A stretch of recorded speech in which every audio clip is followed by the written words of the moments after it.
ભાવનગર સટી હોસ્પિટલમાં મોડી રાત્રે સર્જાયેલ મારામારી। સિક્યુરિટી સાથે બોલાચાલી બાદ મારામારી સર્જાઈ। કોઈ મહિલા એક યુવકને જાહેરમાં માર મારતા મામલો ગરમાયો।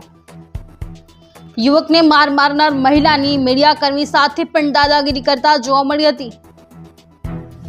સ્થાનિક થયેલ મારામારી અંગેના સમાચાર શૂટિંગ કરતા મહિલા દ્વારા મીડિયાકર્મીના કેમેરામેનને પણ ધમકાવ્યો।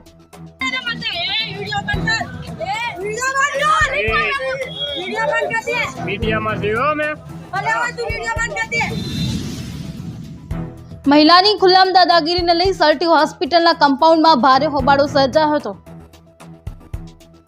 જાહેરમાં મહિલાના આતંકથી મધરાત્રે પણ સટી હોસ્પિટલમાં લોકોના ટોળા ઉમટી પડ્યા હતા। ભારે હોબાળો થતા બાદમાં પોલીસ આવતા સમગ્ર મામલો શાંત પાડવામાં આવ્યો હતો। મધરાત્રે થયેલ મારામારીનું કારણ હજી સુધી બહાર આવ્યું નથી, પણ સટી હોસ્પિટલમાં અવારનવાર આવી મારામારી સર્જાય છે। અશ્વિન સોલંકી, જીએ ન્યૂઝ, ભાવનગર।